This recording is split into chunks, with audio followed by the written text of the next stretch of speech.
दोस्तों, बिहार में रिकॉर्ड तोड़ वोटिंग आखिर किस ओर इशारा कर रही है? क्या वाकई में बीजेपी को उतना नुकसान हुआ है जितनी बातें हो रही हैं? दोस्तों, दूसरे चरण के मतदान के बाद एक बात तो साफ हो गई कि बिहार जिस तरह से वोट कर रहा है, ये अपने आप में स्टडी करने का विषय है। अब ये एसआईआर की वजह से बदले हुए या फिर बिल्कुल अलग तरह के आंकड़े हैं, या फिर वाकई में बिहार में इतना बड़ा जोश देखने को मिल रहा है, ये तो बड़ा इस पर विचार किया जाएगा। लेकिन शाम को 5 बजे तक का आंकड़ा है दोस्तों, और इलेक्शन कमीशन का यह आंकड़ा है कि 67.14% वोटिंग हो चुकी है। और सबसे ज्यादा वोटिंग जो हो रही है सुपौल, अररिया, किशनगंज, पूर्णिया, कटिहार, ये वो इलाके हैं दोस्तों जहां से आरजेडी को, या फिर ये कह लीजिए कि कांग्रेस पार्टी को, महागठबंधन को बहुत ज्यादा उम्मीदें, और यहाँ बम्पर वोटिंग हो रही है, बम्पर। हालांकि कुछ और इलाके भी हैं दोस्तों, इसके अलावा पश्चिम चंपारण में देखिए कितनी जबरदस्त वोटिंग हुई है, ऑलमोस्ट 69.02%, बहुत ज्यादा है ये। और फाइनल आंकड़ा आते आते इसमें और बढ़ोतरी हो जाएगी। कुल जमा बात यह है कि ये जो बढ़े हुए आंकड़े हैं, ये अपने आप में किस ओर इशारा कर रहे हैं?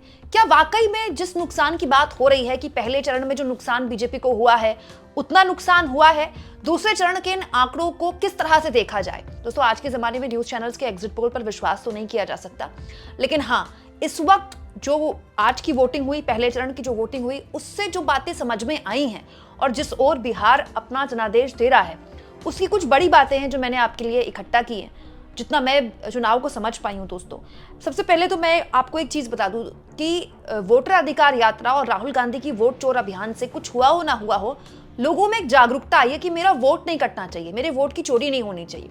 यही वजह है कि जो मुस्लिम मतदाता था, खास तौर पर सीमांचल इलाके में, उसमें एक बहुत ही बड़े लेवल पर उत्साह देखने को मिला।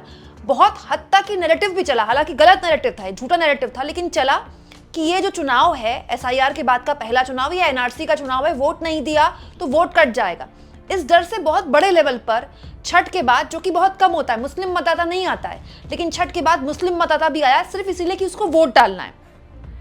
यही वजह है कि इन इलाकों में बहुत बड़ा हुआ वोट हुआ। ये वही इलाके हैं जहां से ओवैसी की वजह से पिछली बार तेजस्वी यादव को झटका लगा था, लेकिन इस बार ऐसा लगता है कि इन इलाकों में महागठबंधन बहुत बढ़िया परफॉर्म करेगा। दोस्तों, सीमांचल के इस इलाके में अकेले 24 सीटें आती हैं। आप चाहें तो विस्तार से मेरा ये वीडियो देख सकते हैं। इन 24 सीटों में आज मतदान हुआ है और ऐसा माना जा रहा है कि इन 24 सीटों में पिछले बार के बनस्पत इस बार बहुत एज है महागठबंधन की। इसके अलावा कुछ ऐसे इलाके भी हैं जहां पर बीजेपी ने पहले चरण से बेटर परफॉर्म किया, जैसे चंपारण से बीजेपी के लिए अच्छी खबर निकल कर आ रही है दोस्तों। इसके अलावा रोहतास और मगध, ये वो हिस्से हैं जहां से महागठबंधन के लिए अच्छी खबर आ रही है दोस्तों। इसके अलावा सीमांचल और मिथिलांचल में ऐसा सुनने में आ रहा है कि आरजेडी ने पिछली बार से बेटर किया है। हाँ दोस्तों, पहले चरण में जो बीजेपी के नुकसान की खबर आई है, ये तो मैं कहूंगी कि लगभग जितने भी पत्रकारों को मैंने सुना और जितने भी विश्लेषकों को मैं समझ पाई, हर कोई ये बात कह रहा है। अब वो बीजेपी का नुकसान है या जेडीयू बहुत अच्छा कर रही है, इस पर नजर सबकी बनी रहेगी।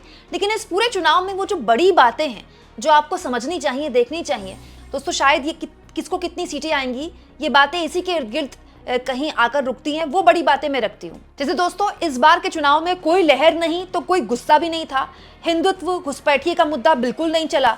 ये एक बहुत बड़ी बात है कि पूरा का पूरा प्रचार बीजेपी ने कोशिश की, मोदी ने, अमित शाह ने, तमाम बीजेपी के तमाम बड़े नेताओं ने, लेकिन घुसपैठिए का मुद्दा नहीं चढ़ा। इनफैक्ट सामाजिक न्याय की जो ताकतें थे वो काफी प्रभावी रही।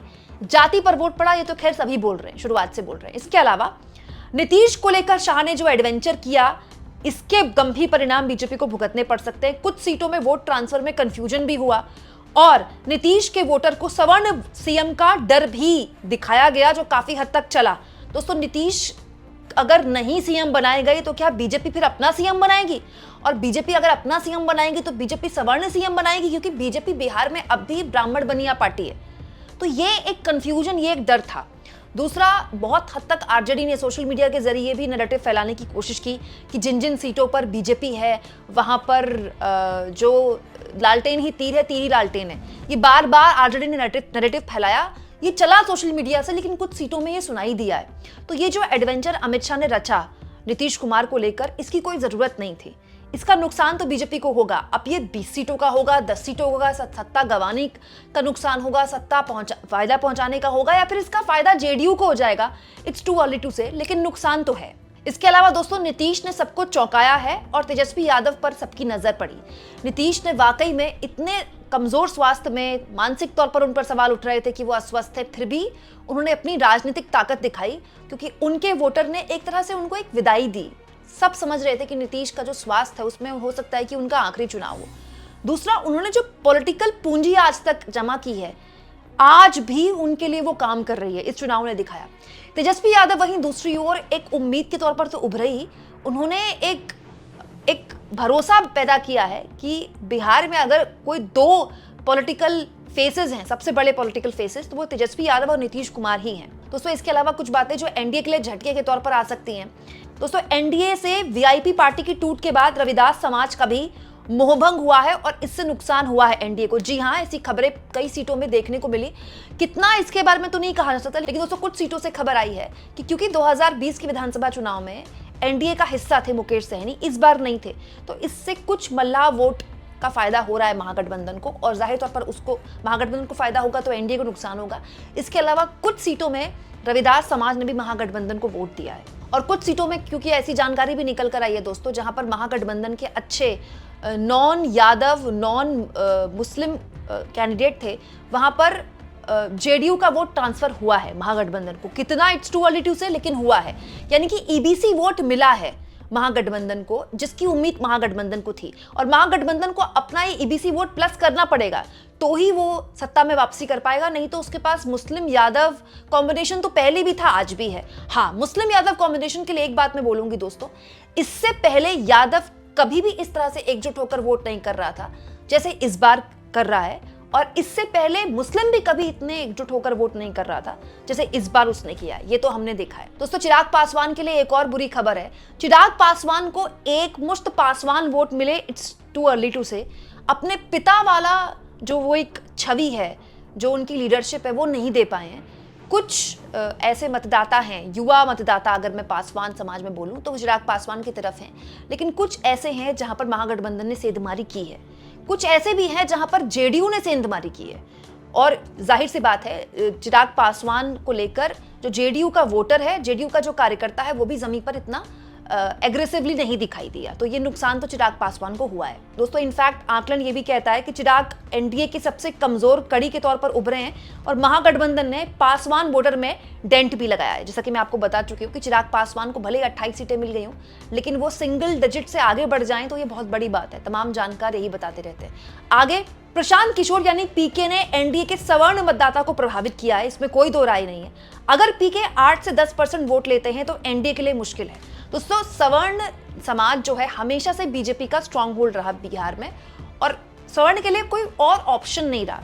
लेकिन क्योंकि ये कहा गया कि बिहार में सबसे घोर जातिवादी चुनाव है ये, तो हर आदमी अगर अपनी जाति ढूंढ रहा है, तो सवर्ण मतदाता के लिए प्रशांत किशोर एक बड़े नेता के तौर पर उभरे।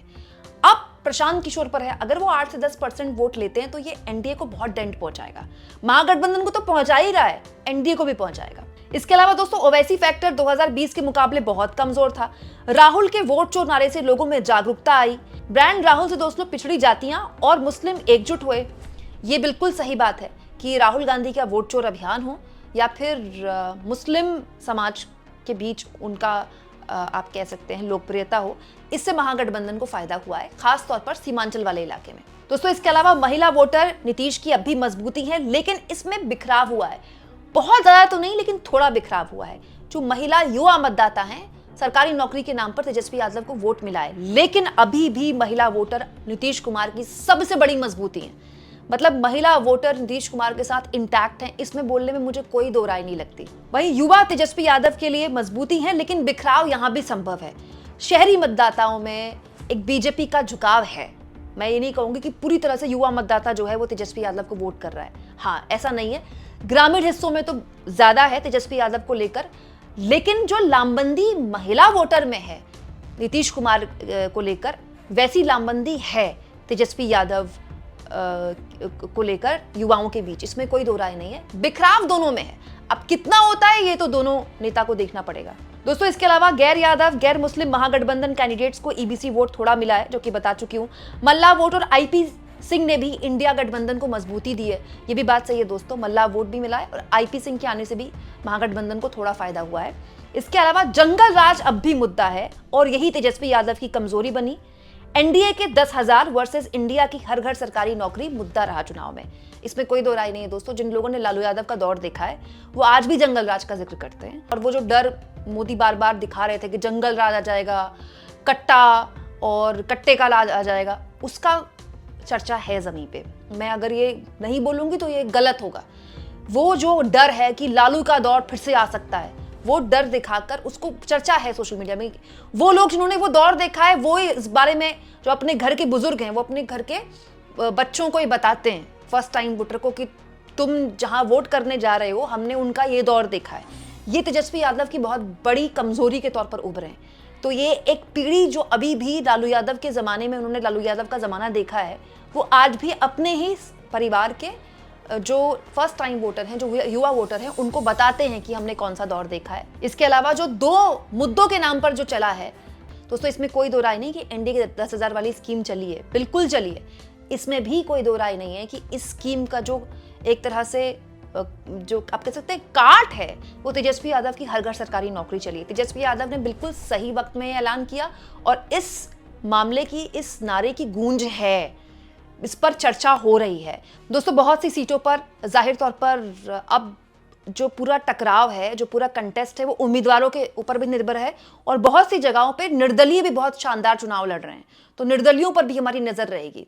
आप इस मुद्दे पर क्या सोचते हैं? कमेंट बॉक्स पर जरूर लिखें, और जितना हो सके चैनल को शेयर भी करें और सब्सक्राइब भी।